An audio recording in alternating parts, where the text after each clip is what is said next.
Welcome back to Nasdaq Trade Talks. I'm your host, Jill Malandrino, Global Markets Reporter at Nasdaq.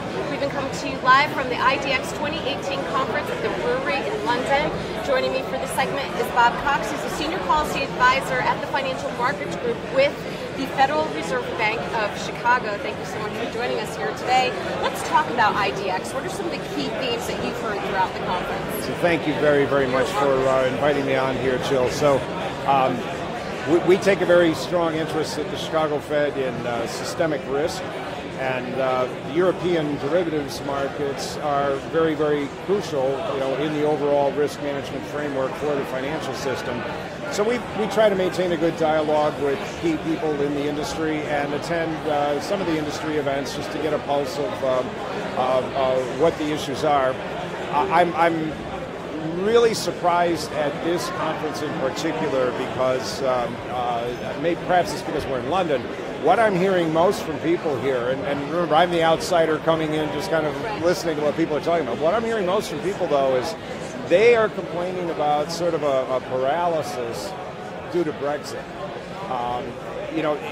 Innovation is really at the heart of this industry, and what we find fascinating about the derivatives industry is, on the one hand, it's very entrepreneurial and creative, but on the other hand, in order to make it work, it has to be socialized. So you have conferences like this because people have to come together and work together to, meet challenges and advance innovation.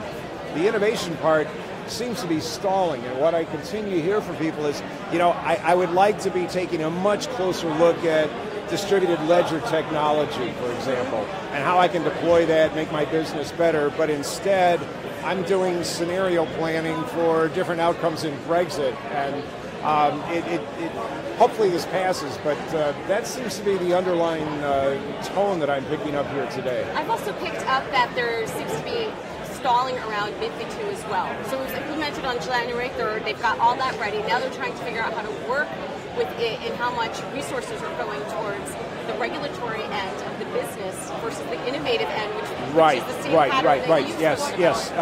I hear a lot of that. People talking about they're having to focus on compliance, sometimes very difficult compliance, and that is coming at the expense of expending resources on innovation and things like that. That is a common theme I'm hearing from people. The regulatory community, most of it's fairly new in terms of looking at CCP risk and in clearing as a concept. There's been a lot of movement in the regulatory community to try to come to grips with that. That's still ongoing, but as that happens, it kind of drives these regulations, and then of course the member firms that are involved as well as the CCPs have to spend a lot of time trying to come to grips with it. Yeah. So from the Fed's perspective, out of all the outliers that you heard here today, Brexit is really going to be the one that the derivatives community is really, that's what they have to wait for. That seems to be the hot point now, and it sounds as if people get resolution. Once they find out which way this is going to go, they can start doing the concrete planning and carrying it out and stop having to do the scenario planning. And that seems to be the main complaint, is they're getting sick and tired of all this scenario planning. Yeah. All right. Well, thank you very much, Bob, for joining us. Thank you so much, Jill, and have a great conference. All right. Well, thank you very much. And thank you for joining me throughout the day. I'm Jill Malandrino, Global Markets Reporter at Nasdaq.